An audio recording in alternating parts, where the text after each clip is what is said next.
Hello guys, good day. Bago po ang lahat, huwag kalimutang mag-subscribe, like, click ang notification bell button para updated kayo sa mga video na i-upload natin. Dito lang yan sa Ogsid Vlog. Tara, let's go! Hello guys, good morning. There we go again. Ngayon guys ay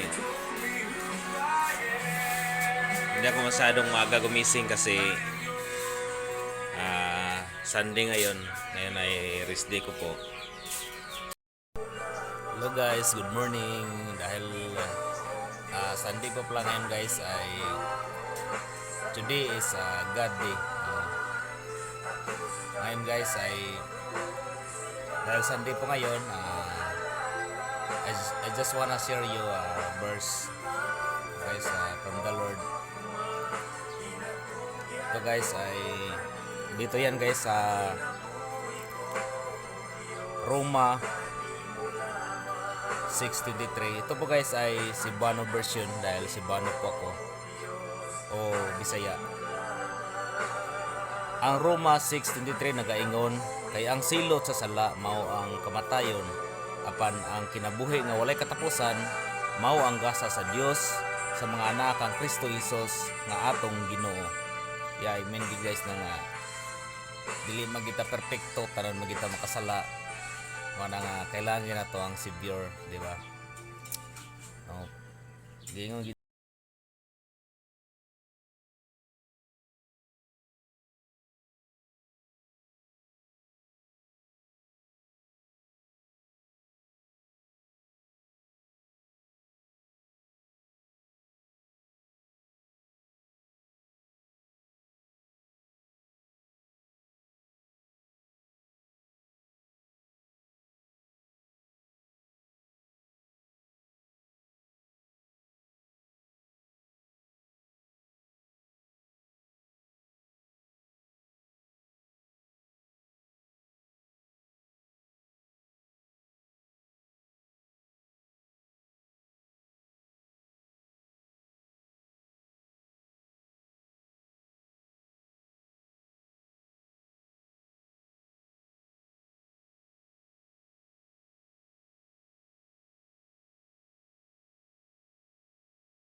Ayan, papakainin na natin yung mga manok natin.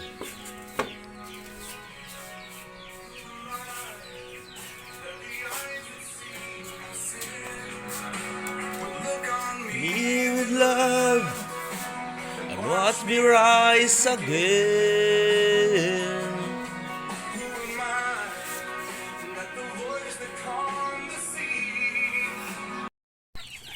Ngeri.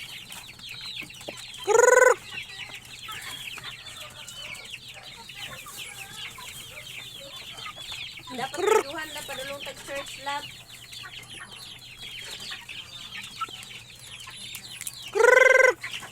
Asa si Kubra man?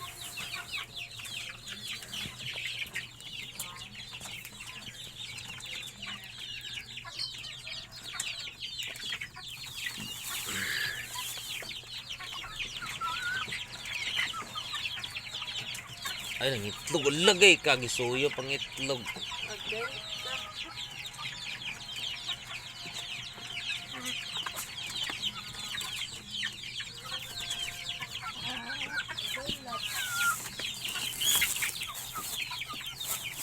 Mag-ulang yun. Naman na gisunod. Buwak na dito siguro.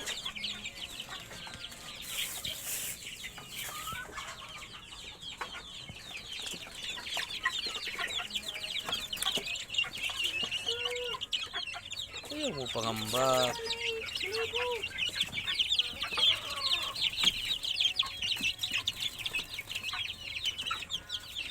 Ngambak naman mo dia. Maawayan mo dira.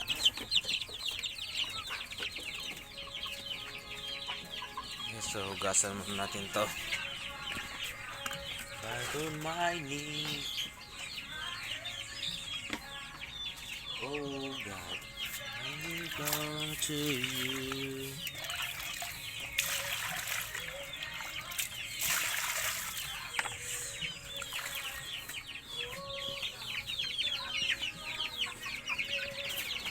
Pati diha. Dalawa na lang gid mo ang wala ang asa. Where's it?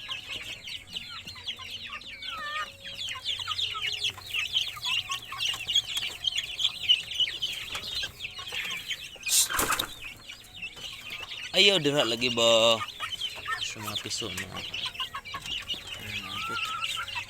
Tek, kayo tek.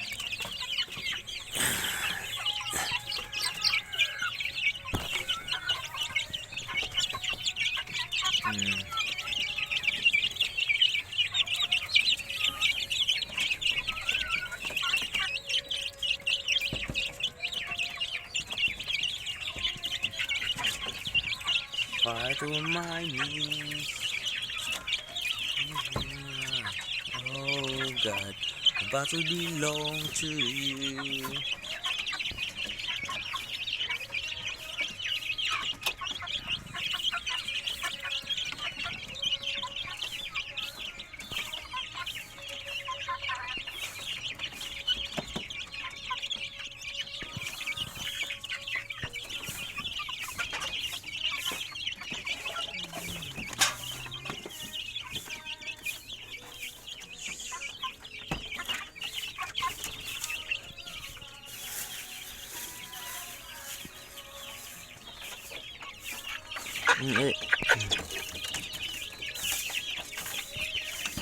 So na guys, oh.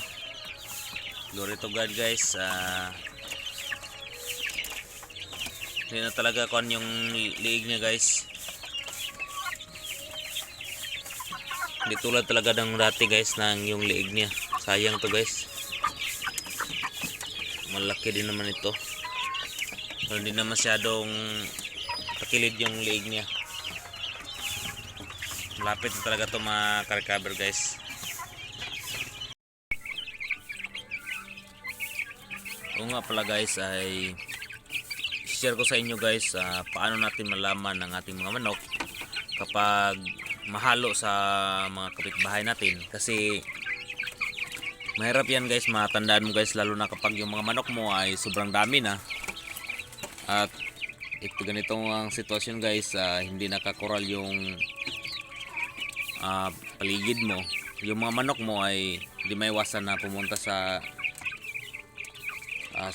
malayo o kaya sa kapitbahay mo.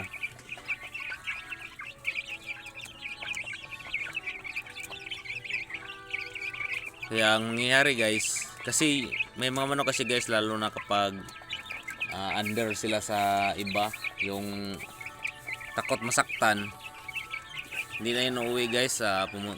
Maghahalo lang yan sa mga manok sa kapitbahay mo. Kaya pag hindi mo pamilyar yung mga manok mo, hindi mo na talaga makilala kung napunta na ba sa kapitbahay mo, o kaya hindi mo na matandaan nga may nawala na ba manok, na may nawala na ba na manok mo. Kaya ito guys, i-share ko sa inyo dito kasi sa akin guys. Meron akong mga palatandaan dito.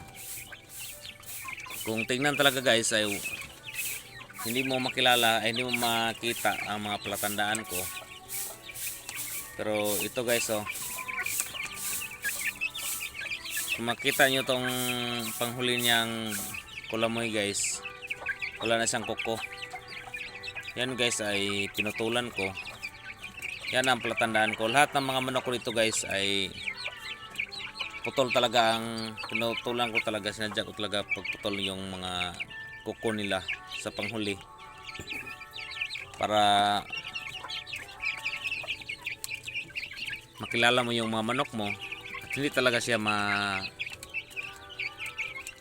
maagaw sa iba. Kasi pag wala tayong palatandaan, mahirap naman na sabihin atin yan. Kapag sinabi din nila sa kanila, wala tayong palatandaan o paano natin yan malalaman, diba?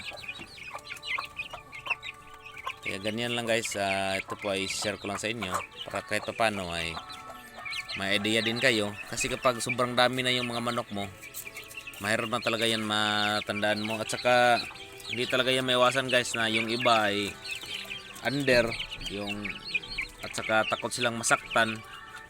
Kasi yung iba talaga guys, meron talaga yung mga yan matatapang na kung sa tao pa mahilig manakit. Kaya ang mangyayari, yung mga manok mo hindi na umuwi, doon na sa kapitbahay mo, doon natira. Maghalo na yan sa iba. Pero kapag may palatandaan ka, sasabi mo, may nawala na manok ko, pwede mong hanapin mo sa kapitbahay mo, meron ka namang palatandaan, di ba? Kasi wala kang palatandaan, baka mag-aaway pa kayo sa kapitbahay mo. Kasi pag sinabi mong sa inyo, sinabi nila sa kanila, wala kayong palatandaan paano yan, di ba? Saka dito guys sa kabila ay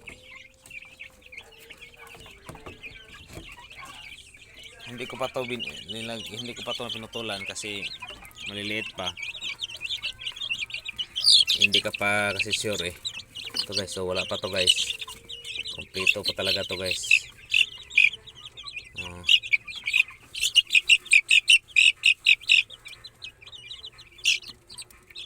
Kompleto pala to guys, kompleto pa to, wala pa tong palatandaan dito.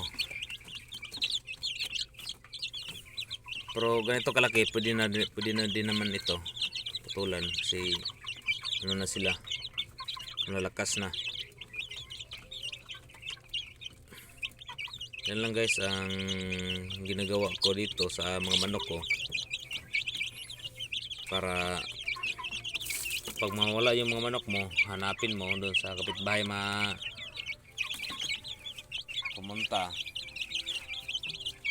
dali mo lang kunin. Kasi alam mo namang sa inyo kasi may palatandaan ka. Ganyan lang guys ang pagmamanok guys.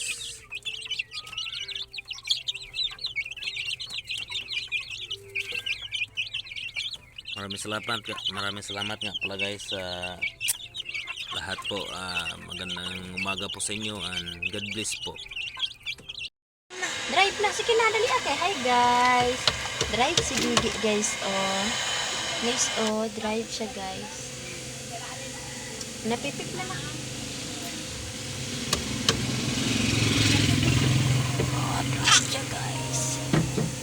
Okay na.